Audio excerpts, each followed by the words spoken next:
생명력이 아주 기가 막히게 센데 이렇게 빳빳이 서 있는데 그 사이사이를 끼고 이 크루바가 자리를 점령하고 있는 것을 제가 보면서 온유한 자는 복이 있나니 땅을 기업으로 얻을 것이라고 하는 이 말씀을 깊이 봤어요. 제가 지금까지 설교를 하고 있는데 팔복에 대한 설교를 3주간 거쳐서 했습니다. 첫째 주는 심령이 가난한 자가 복이 있다고 그랬죠. 심령이 가난하다는 것은 무슨 말이냐면 나는 아무것도 할 수 없는 사람, 나는 가진 것이 아무도 없는 사람, 하나님의 도움 없이는 살 수 없는 사람, 그래서 빈털터리 살기 때문에 누군가의 도움을 받지 않고는 살 수 없는 아주 못나고 무능력한 내 존재라는 것을 알게 되는데, 그렇게 알게 된 사람에게 나타나는 것이 있습니다. 지난주죠. 애통하게 됩니다.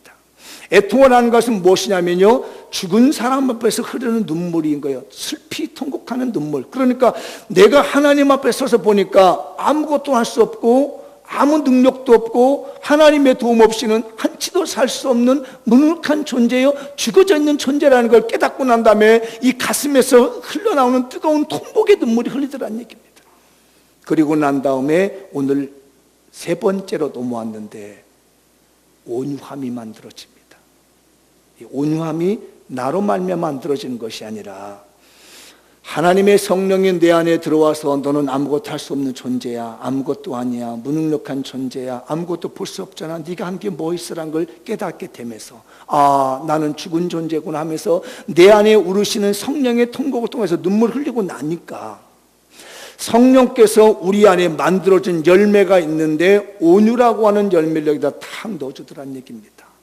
그러니까 심령이 가난하고 통곡하고 눈물 흘린 사람에게 주시는 결과적인 열매가 무엇이냐면 이게 바로 온유라고 하는 열매예요.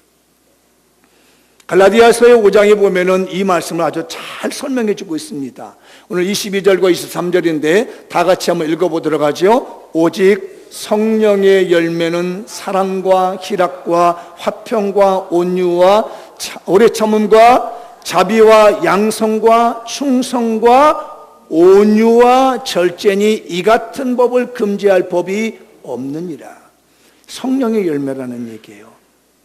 내가 심령이 가난해서 아무것도 할 수 없고 아무것도 볼 수 없는 아무것도 아닌 존재라는 걸 깨닫고 하나님께 눈물로 통곡했더니 하나님이 내 안에다 갖다 주는 것이 있는데 온유함이라고 하는 성령의 열매가 맺어지게 되는 거예요. 그러니까 그 성령의 열매가 맺어지면 그 사람이 복을 받아가지고 하는 일인데 점점 땅을 차지하는 복을 받게 되더라는 것이에요. 그런데 이 온유하다는 단어를 제가 한번 무슨 뜻일까 궁금했습니다. 여러분들도 아시겠지만 단어가 궁금하잖아요. 저도 궁금했습니다. 그래서 오늘 본문에 그 온유가 뭐야? 라고 봤더니 프라우스라고 하는 단어를 쓰고 있더라고요. 근데 여러 가지 뜻 가운데 제가 이렇게 눈이 크게 뜨여가지고 보여준 부분이 있었어요. 뭐냐면 두 개가 보이더라고요. 하나는 짐승에 대해서 말을 했고 하나는 사람에 대해서 얘기를 했더라고요. 온유를요. 그러니까 여러 가지 온유 중에 있는데 생명체에 대한 온유가 있는데, 여러분 그 집안에 혹시 애완견 키우시나요? 키우신 분 있고 다른 애완동물도 키우고 계신 분 있죠? 그 부분을 생각하면 돼요. 그러니까 이 첫 번째가 뭐냐면은 온순하다, 온유하다는 프라우스라는 말은 뭐냐면요, 길들여진 유순한 짐승을 갖다가 프라우스라고 얘기를 해요. 그게 바로 온유하다는 말이에요. 근데 길들여졌다는 얘기가 길들여졌다는 건 처음부터 성격이 좋다는 얘기가 아니에요. 우리가 강아지란 말이 사왔는데 이 성격이 아주 사나워진 말입니다. 오는 사람마다 막 짖어대는 거예요. 그러니까 주인은 안 짖는데 남만 들었다면 막 왕왕거리고 짖어대고 막 화내서 달려든다는 말이에요. 그때 주인이 와서 그래요. 조용해. 응? 사람이 이렇게 짖는 게 아니라서 이렇게 다스려가지고 이 개가 그 애완견이 성질 부리지 못하게끔 화내지 못하게끔 다스려 놓은 그 상태를 갖다가 우리는 온유한 상태가 됐다는 얘기예요. 그러니까 처음부터 온유한 게 아니에요. 우리 인간의 성품이 처음부터 온유한 게 아니에요. 다 나름대로 한 기질씩 합니다. 60억의 인구가 있으면 다 60억의 성격을 하나씩 다 가지고 있는 거예요. 다 독특한 성격이 하나 있어가지고 이걸 다스리지 않으면 화도 잘 내지, 신경질도 잘 내지, 삐지기도 잘하지, 아주 성격이 보통이 아닌 거예요. 그런데 누가 다스리냐면 주인이 그 강아지를 다스리듯이 하나님의 성령, 하나님이 나의 주인이시잖아요. 하나님의 성령이 나를 다스리기 시작해. 내서가 그런 거 아니야. 그렇게 성질내면 안 되지. 그렇게 삐지면 안 되지. 그렇게 속상하면 안 되지. 달래 이렇게 달리다 보니까 그 말을 듣고 네. 그러니까 처음부터 성격이 좋고 성격이 잘 되는 것이 아니라 하나님의 성령의 은혜로 말미암아서 내 성격이, 내 마음이 잘 다스려진 것. 그 야생동물도 말입니다. 주인이 다스리는가 말입니다. 정말 온순해지는 거예요. 사자 같은 것도 말이에요. 그런 맹수들도 말입니다. 사람이 어떻게 길들여서 다스려 나느냐에 따라서 온순해진다는 말입니다. 그러니까 우리가 그런 야성적인 기질을 가지고 있는 이런 인간의 성품도요, 성령으로 말미암아 잘 다스려지면 온순해진 상태, 유순해진 상태를 이루었을 때 우리는 뭐라고 하냐면은 온유합니다, 이게예요. 그러니까 여기 앉아있는 우리 교인들을 처음부터 온유한 게 아니에요. 건드렸다면 성질 나옵니다, 이렇게. 가만히 안 있어요, 누구든지. 그런데 어떤다, 성령님이 그러면 안 되지, 이렇게 다스려 놓은 상태가 온유하다. 그 다음에 사람들에게 하는 얘기입니다. 그러니까 짐승 같은 그런 야성이 있는 것들은 다스려서 길들여놓는데, 사람에 대해서 뭐라고 하냐면 그렇게 다스려져 가지고 모든 일 가운데 매사에 성품이 온화합니다. 모든 일에 친절한 거예요. 그리고 모든 일에 즐거워 보이는 사람. 친절하고 온유하고 온화하고 따뜻해 보이면서 그 태도가 항상 즐거워 보이는 사람을 갖다 보려면, 아, 저 사람은 온유한 사람이다, 이렇게 말하는 거예요. 얼굴 보면 항상 즐거워. 그리고 얼굴 보면 항상 따뜻해. 도끼를 품은 것처럼 앉아있는 것이 아니라 그런 사람한테 땅을 안 맡긴다는 얘기예요. 하나님이 땅을 기업을 안 맡기죠. 얼굴 보면 온화하단 말이에요. 얼굴을 보면은 온순해지고 아주 친절한 모습, 얼굴 보면은 아주 기쁜 얼굴, 즐거운 모습 있는 사람을 갖다가 우리는 온유한 사람. 옆 사람 한번 봐봐요. 아직 다스려졌는지 안 다스려졌는지, 이 얼굴에 나 도끼 있음 이렇게 썼는지, 아니면 나 도끼 다 빠졌음. 네. 이 도끼가 빠질 때까지 우리는 뭘 해야 되면은 애통하는 일이 많이 생기는 거예요. 통곡하는 일이 많이 생기는 거예요. 이 통곡하는 일이 많아지면 이 얼굴빛이 달라지고 형태가 달라져. 옆 사람 봐봐요. 나 어때? 물어봐요. 어떤 것 같아요? 이 얘기해봐. 도끼를 담고 있어. 온화해. 편안해. 그 사람 가까이 가고 싶어요? 아니면은, 아이고, 이야기하기 싫어하는 사람 봐봐요. 얼굴 한번 다 봐봐, 다시.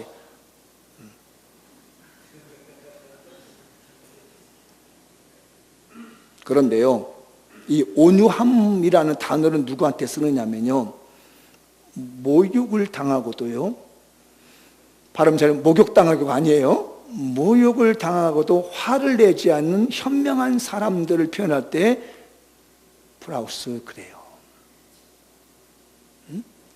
그 정면에서 말입니다. 막 자기를 욕을 하고 비난하는데 거기서 대처하지 않습니다. 화를 내지 않고 딱 버티고 있는 거예요. 그때 하나님 뭐라면, 내가 너한테 땅을 맡겨주마.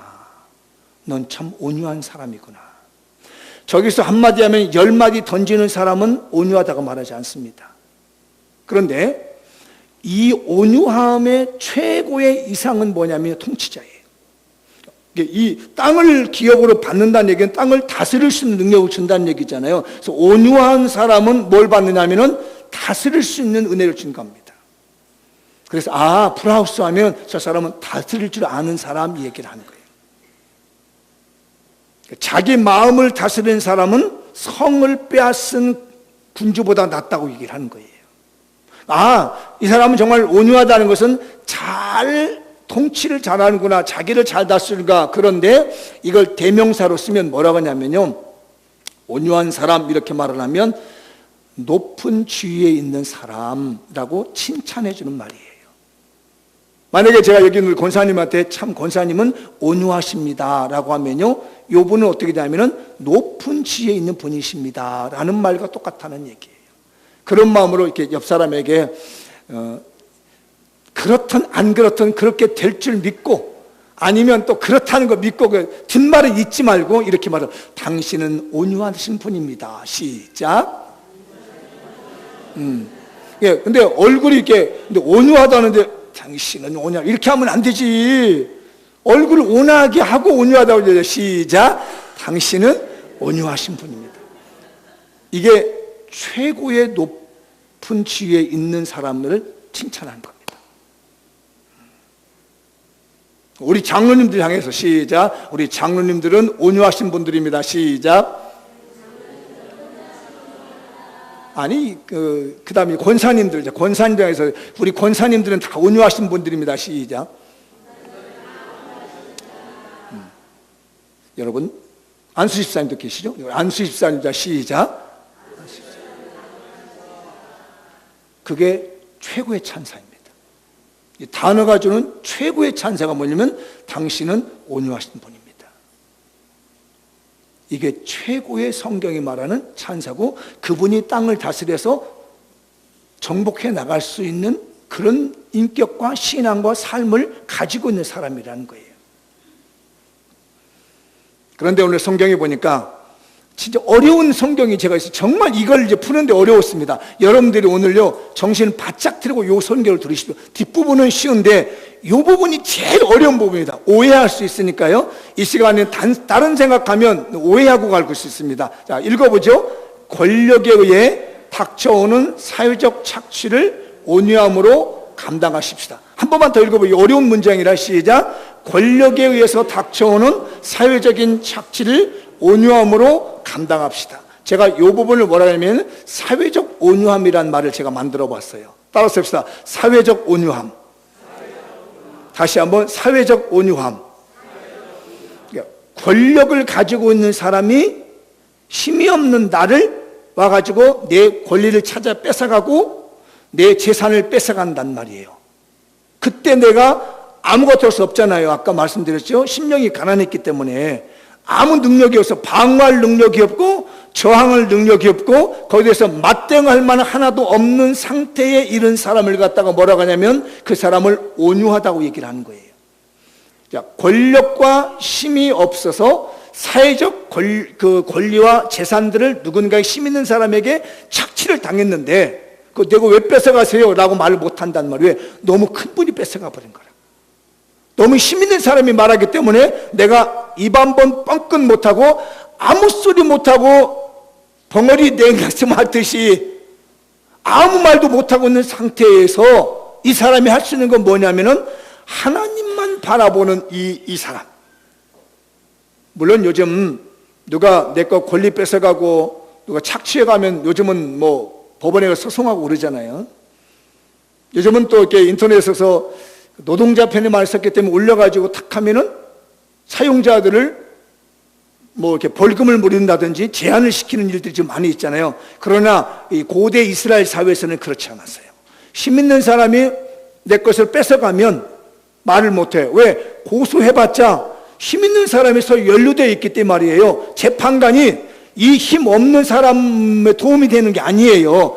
힘있고 권력 있는 사람 편에 서서 재판도 내려주는 겁니다. 메카! 그런 거 가지고 까불어 이렇게 보내버린다는 얘기예요. 그랬을 때 이 힘없는 사람, 아무 능력 없는 사람, 원래 사회적 힘도 없고 권력이 없는 사람은 그대로 북삭 주저앉으느냐? 그게 아니고 그때 할 일이 있습니다. 하나님 보셨죠? 하나님은 내 편이십니다. 이렇게 할 수 있는 그 마음의 상태를 갖다가 우리는 구약에서는 뭐라고 한다? 온유한 상태란 얘기예요. 잘 구분할 수 있겠어요? 착취당해서 있는 상태가 아니고 착취를 당했지만 내가 거기에 대해서 힘이 없어서 맞대응할 수가 없는 상황이다 보니까 이걸 끌어안고 하나님이 내 편이 되어 주십시오라고 하며 하나님만 바라보고 있는 그 상태, 이것이 바로 사회적으로 바라보고 있는 온유함이란 얘기예요. 성경 구절이 오늘 이게 시편 118편 7절에 아주 중요한 성경 구절 이 부분을 다루고 있거든요. 읽어보죠. 여호와께서 누구 편이 됐어요? 내 편이 되사 나를 돕는 자들 중에 계신. 아까 말했잖아요. 힘있고 권력 있는 사람은 자기네끼리 도움을 준다는 거예요. 이쪽에 고발하면 이쪽 사람을 도와주는 거예요. 힘이 있으니까, 돈이 있으니까, 권력이 있으니까. 그런데 아무도 나를 도와주지 않는데, 그런 절박함에 빠져 있는데 하나님이 내 편이 되어 주셔서 나를 돕는 사람 중에 계신다는. 그러므로 시작. 그러므로 나를 미워하는 자들에게 보응하는 것을 내가 보리로다. 나를 착취해가고 나를 구박하고 나를 억압하고 뺏어가는 사람들에게 하나님이 보응해 주시는 것을 믿고 하나님만 바라보고 있는 상태를 갖다가 우리는 뭐라고 하냐면 그 사람을 갖다가 온유한 사람이다. 이게 성경을 번역하면서 구약의 히브리어를 신약의 헬라어로 번역한 때가 있었습니다. 그 우린 70인역이라고 하잖아요. 그때 요 단어, 온유하다고 하는 단어를 갖다가 프라우스라는 단어 구약도 똑같이 했어요. 그래서 이 프라우스의 집안 내 단어가 있습니다. 그러니까 저희가 박가거든요. 저희 박가에 집안이 있습니다. 그러니까 저희 집안 보면요, 얼굴이 거의 비슷합니다. 이렇게 사각전 이 얼굴, 그죠? 그러니까 어디다 내놔도 인천공항에 놔둬도 저희 형제는 알아볼 겁니다. 저희 삼형제가 있는데 한 집은 한 사람은 저기 있고 한 집은 저기 있을지라도 여러분이 그 쓱 훑어보면 아, 이게 목사님 형제가 왜 사각진 형제? 왜? 저희 집안의 박가의 형제는 이게 계열이 있어요. 계열. 얼굴이 비슷한 계열이 있다는 말이에요. 그런 것처럼 구약에서도 이 프라우스라고 하는 단어를 쓴 그 집안의 계열이 있었어요. 이 집안의 단어는 프라우스라는 이 온유하다는 단어를 쓸 때는 어떤 집안 얘기를 하냐면은 억압받는 사람, 가난한 사람, 괴로움 당하는 사람, 비천한 사람, 낮은 사람, 겸손한 사람을 할 때는 대부분 이 집안 단어를 씁니다. 아까 우리 신약에 썼던 온유하다고 하는 단어를 갖다가 구약에서는 이 집안 단어를 이렇게 억압받는 사람, 가난한 사람, 괴로움 당한 사람, 비천한 사람, 낮은 사람, 겸손한 사람 이렇게 쓰는 거예요. 이 사람들이. 왜냐? 온유함이 이 속에 다 들어있는 거예요. 그래서 구약에서 가난하다는 말은 온유하다는 말이고 온유하다는 말은 가난하다는 말인데, 그러면 가난한 사람 뭐냐면요, 토지 재산이 없는 거예요. 심령이 가난해졌다고 그랬잖아요. 아무것도 없는 게 나한테는 할 만한 능력이 없는 거예요. 그리고 부당하게 내 권리를 뺏어가더라도 저항을 할 수가 없어요. 그래서 내 재산과 권리를 다 빼앗겨 버린 사람을 갖다가 우리는 가난한 사람이라고 하지만 이 집안에서 얘기할 때는 이 사람을 갖다가 다 온유한 사람 이렇게 말하는 거예요. 잘 들으세요. 여러분들 이 설교 오해하지 말고, 그러면 가난하고 빼앗긴 사람은 모두 다 온유하냐? 아니에요.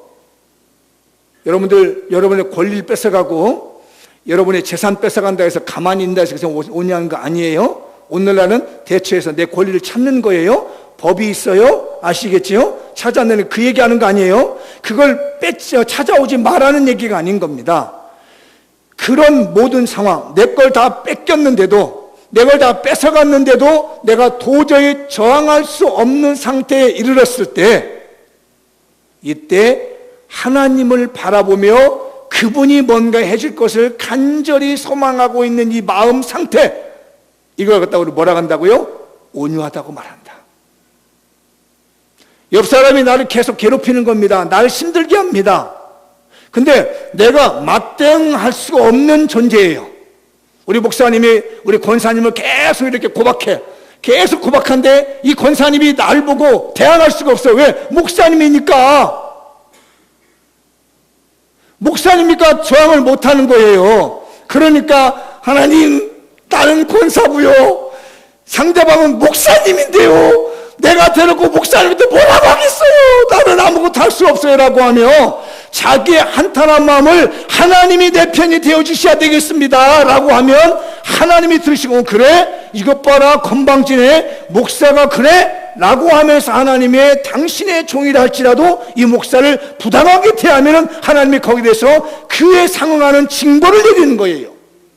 그러니까 내가 벌을 주는 것이 아니라 하나님이 내 편이 되셔서 그 모든 일을 해결해 주기를 바라는 간절한 마음, 나는 아무것도 없고 아무것도 아니고 가진 것이 없고 능력이 없고 정말 죽은 자와 같기 때문에 어떤 일도 할 수가 없는데 하나님이 이 모든 일을 해결해 줄 줄 믿고 나는 오직 하나님만 바라보며 하나님은 나의 편이 되십니다라고 있는 그 상태가 되면 하나님이 뭐냐면 내가 너 땅 줄게, 내가 너를 땅을 지배할 수 있는 은혜를 줄게라고 하는 말씀이 온유한 자는 복이 있나니 그들이 땅을 기업으로 받을 것이라. 사랑하신 여러분들, 여러분이 정할 수 없는 그런 일이 생기거든, 내 능력으로 불가능한 일이 생기거든 하나님을 바라보시며 하나님이 내 편이 되어주시기를 소망하십시오. 그게 온유한 자가 되며 하나님 그 온유함을 인정함을 받기가 되는 날에는 하나님께서 땅을 차지하는 은혜를 주실 줄 믿습니다. 그게 오늘 예수님이 말씀하시는 이 세 번째 복인 온유한 자가 받는 복이에요. 그런데 지금까지는 제가 사회적 온유함이에요. 내가 힘이 없어서 당했을 때 하나님을 의지하는 건데 이게 반대된 사건이 있습니다. 그건 뭐냐? 한번 반대된 사건 한번 잘 보시도록 하지요. 시작. 성령님으로부터 부여되는 심령에서 우러난 신령한 온유함을 받으라. 앞에 부분은 사회적 온유함이에요. 사회적 억압을 받음으로 말미암아서 내가 온유함을 가짐으로 하나님의 도움을 받는 사회적 온유함이라는 제가 단어를 만들었고요. 여기는 신령한 온유함이라는 단어를 썼습니다. 이게 무슨 내용이냐면 아까 이미 말씀드렸죠. 온유함이라는 것은 뭐에서 나온다고요? 성령의 열매라는 걸 말씀드렸죠. 온유함은 내게서 나오는 게 아니에요. 성령님의 다스림 속에서 내가 나오는 거예요. 까칠한 성격, 내 성격으로 노력으로 묵상으로 명상으로 해결되지 않아요. 화 잘 내는 성격 내 노력으로 안 돼요. 하나님의 성령으로 말미암아 나는 아무것도 아니고 정말 아무것도 할 수 없는 상태, 나는 죄인이요 죽어있는 상태인데 그걸 통곡하면 하나님이 나를 다스려준단 말이에요. 그러면서 나에게 온유한 마음이 오게 되는데 이 성령님으로부터 부어져 주시는 신령한 온유함은 좀 차원이 달라요. 어떤 온유함이냐면 내가 능력이 있습니다. 내가 힘도 있습니다. 내가 권력도 있습니다. 내가 문제 해결할 수 있는 어떤 영향력도 다 가지고 있습니다. 그런데 이걸 다 하나님의 나라를 위해서 내려놔 버린 거예요. 그걸 내가 굴종적으로 내려놓는 것이 아니라 비참하게 내려놓는 것이 아니라 내가 기쁨으로 자발적으로 알아서 이 모든 것을 그냥 내려놔 버리는 거예요. 이해되시죠? 차원이 틀리죠? 아까는 먼저는 내가 해결할 수 없기 때문에 하나님을 사모하는 거지만 나는 이 모든 능력이 있어요. 권력이 있어요. 그렇지만 내가 하나님의 나라를 위해서 내가 도리어 그냥 스스로가 낮아져서 굴종적인 태도가 아니라 내가 자발적인 태도로 착취를 당하게 되고 구박을 받게 되고 억압을 받게 되는 상태로 내가 내려앉는 상태를 갖다가 저는 신령한 온유함이라고 말했습니다. 제가 이걸 깨달아 놓고 신구약 성경을 한번 이렇게 살펴봤습니다. 이런 분들이 누가 있을까라고 했더니 구약의 모세가 떠오르더라고요. 모세는 민수기 12장에 보면 그런 말씀합니다. 이 모세는 온유함이 온 땅의 모든 사람보다 더하더라. 온유하다는 단어가요, 히브리어를 헬라로 딱 돌아오면 프라우스라는 얘기예요. 모세란 말 여러분 모세가 누군지 아시죠? 모세가 왕궁에서 40년을 살았습니다. 이 모세는요 가만히 있었으면요 이집트의 왕이 될 사람입니다. 그냥 놔두기만 해도요, 가만히 놔두기만 해도 모세는요 이집트의 그 당시 이집트의 최고였거든요. 여러분 아시죠? 이집트의 문명이 얼마나 발달했는지. 예수님께서 헤롯의 눈을 피해가지고 이집트로 피난해 가셨던 거 기억나시죠? 그때도 지금 이집트의 가자에 있는 피라미드가 있었다는 사실입니다. 아세요? 여러분 지금 이집트 가면은 피라미드 보고 오시잖아요. 스핑크스 보고 오시잖아요. 그 피라미드가 예수님께서 헤롯을 피해서 이집트에 갔을 그 당시에도 그 피라미드는 있었다는 얘기예요. 아브라함이 가나안 땅에 갔을 그때 당시에쯤에도 역시 비슷한 시기 있었다는 얘기예요. 그러니 이스라엘 그 이집트의 문명이 얼마나 뛰어난지 아죠? 여러분 이집트 가면 이게 가난해도 막 이 사람들 자존심이 엄청 셉니다. 그런 대단한 나라에, 요즘으로 말하면 미국 정도 되는 나라에 가만히 있으면 대통령이 될 사람이 누구였느냐?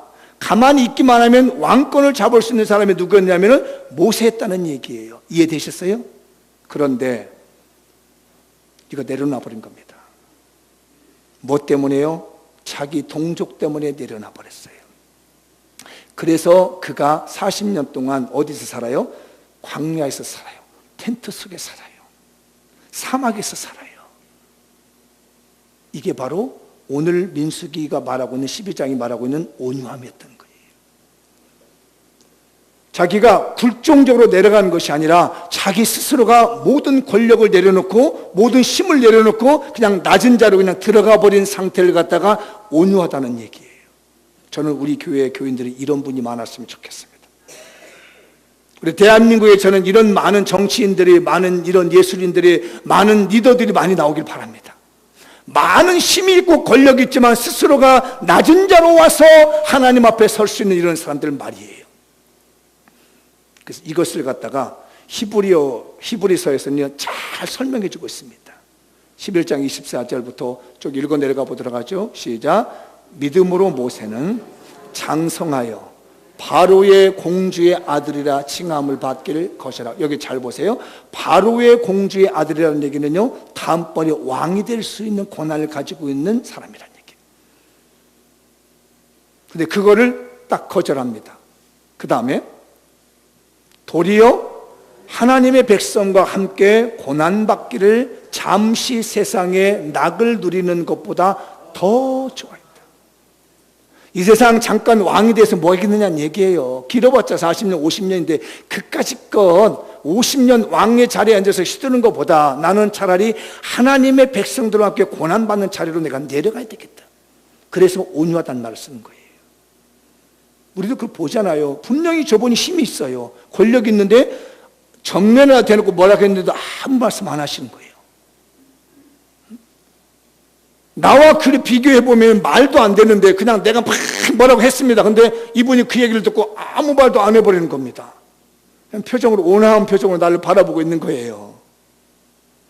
그게 바로 내려앉은 겁니다. 그 다음에 왜 그렇게 했느냐는 얘기예요. 왜 그러면 그가 이렇게 내려올 수 있었느냐. 26절, 그리스도를 위하여 받는 승모를 애굽의 모든 보화보다 더 큰 재물로 여겼으니 이는 상 주심을 바라봅니다.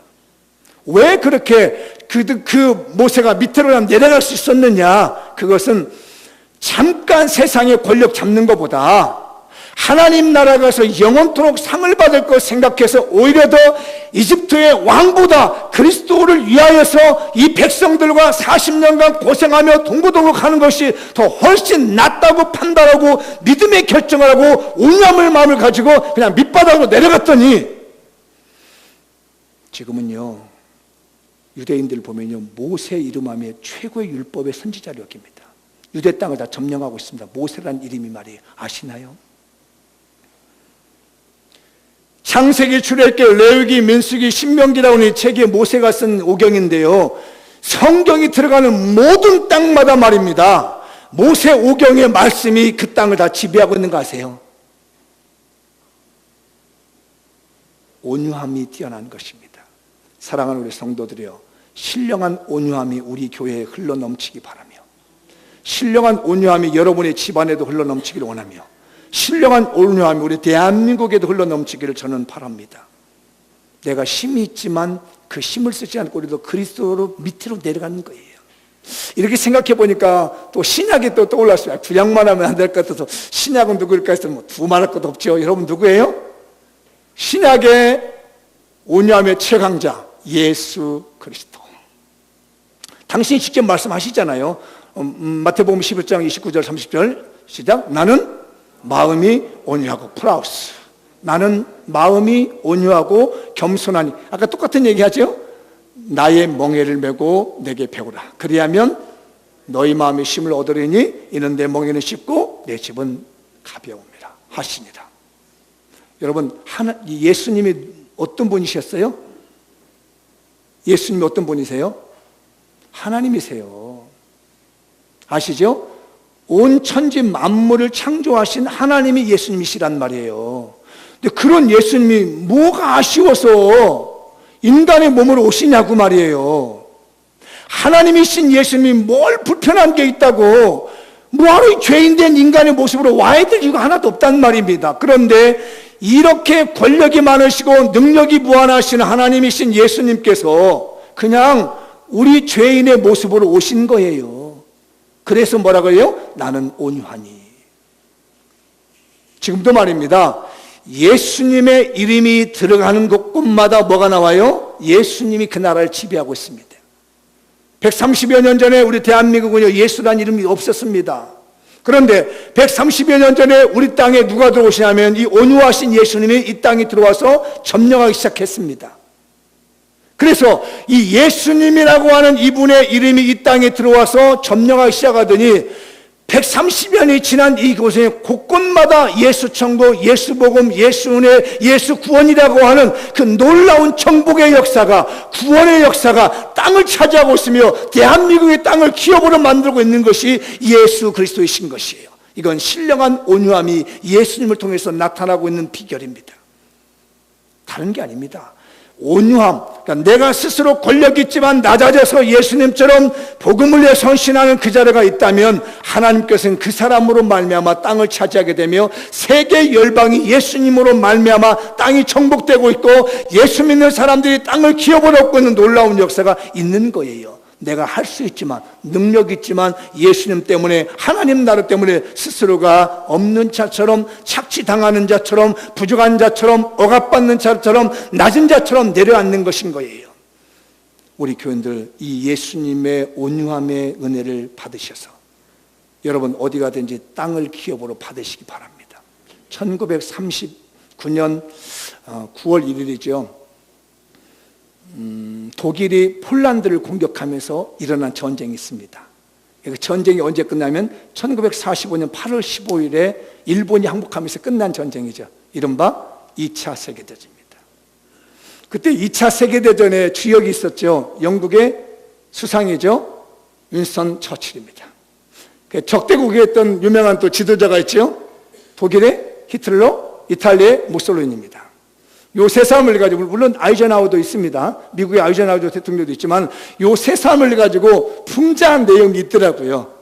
이 설교 준비하다 보니까 풍자한 내용이 있는데, 세계를 점령해간 땅을 점령하는데 이 세 명의 리더가 어떻게 보였는가 하는 풍자적인 내용이에요. 먼저 히틀러입니다. 그러니까 그 풍자는 뭐냐면 연못에, 큰 연못에 물고기가 있는데 이 물고기를 어떻게 잡았느냐에 대한 풍자예요. 그래서 우선 물고기를 잡아봐라 했더니 히틀러가 이 총을 딱 권총을 뽑아가지고 빠바바바 쐈습니다. 물고기 잡겠다 그랬더니 이 물고기들이 다 도망가 버리더라는 거예요. 한 마리도 잡지 않히답니다. 그걸 보더니 무솔리니, 이탈리아의 무솔리니에게 그러면 당신이 한번 잡아봐라 그랬더니 총으로 쏴서 안 되니까 무솔리니가 발을 걷고 막 연못에 들어가서 손으로 막 잡겠다고 하니까 나 잡아봐라고 도망가더라는 얘기입니다. 처칠에게 그러면은 윈스턴 처칠에게 이 연못가에 있는 한번 그 물고기를 잡아와라 그랬더니 윈스턴 처칠이 거기 있는 연못을 이렇게 하나씩 물을 퍼내기 시작하더랍니다. 오랜 시간을 걸쳐서 아무 말도 하지 않고 거기 있는 물을 이렇게 다 퍼내더니 연못에 있는 물을 다 퍼내고 난 다음에 남은 물고기를 싹 잡아가더라는 얘기입니다. 그래서 2차 세계대전의 승리자를 윈스턴 처칠이라고 하는 그런 풍자하는 내용의 글을 제가 보았습니다. 아무 말 하지 않고 그냥 내가 있는 총을 뽑아가지고 쏘아서 이기는 게 아니고 내가 발벗고 나서서 막 허적거린다고 해서 되는 게 아니고 그런 사람에게 하나님에게 최고의 찬사 이름을 주는 것이 아니라 그냥 물끄러미 바라보면서 내 할 일 이러 너는 뭘 하든 나 하든 나는 그냥 물 떠서 버린다. 연못에 물을 퍼낸다. 내 할 일 한다. 네가 총질을 해라. 네가 팔을 뻗고 와라. 나는 그런 것 개의치 아니하고 그냥 내 할 일을 묵묵히 내가 낮은 자로 내려가서 하겠다고 하는 그 사람에게 하나님께서 땅을 다스리시는 복음을 맡겨주시게 되고 땅을 다스리는 축복을 그 사람에게 주시는 것이에요. 우리 교인들이요, 성령님으로 말미암아 우리 마음이 온유함으로 다스려지고 유순해지시는 축복이 있길 바랍니다. 그래서 예수님이 들어가는 곳마다 복음이 들어가게 되고 내가 가는 곳마다 예수님으로 땅을 차지하게 복을 받게 해주시고 땅의 기업을 얻을 수 있는 하나님의 축복을 받았으면 좋겠어요. 마무리를 지어보도록 하겠습니다. 시작. 온유함으로 증거되는 예수 그리스도의 복음은 물러설 줄 모르고 땅을 정복하고 있다. 그죠? 예수님이 가는 곳마다요 물러서지 않습니다. 다 땅이 정복되고 있습니다. 마무리. 우리 모두 이 땅에서 예수님을 닮은 온유함을 보여 열방을 복음으로 정복해 가십시다.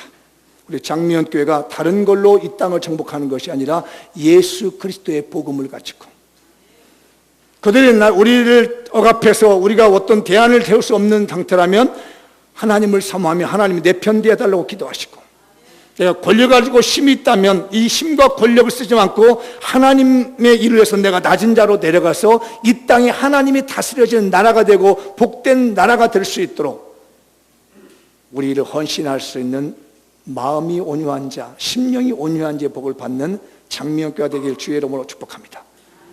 다 같이 일어나서 기도하겠습니다.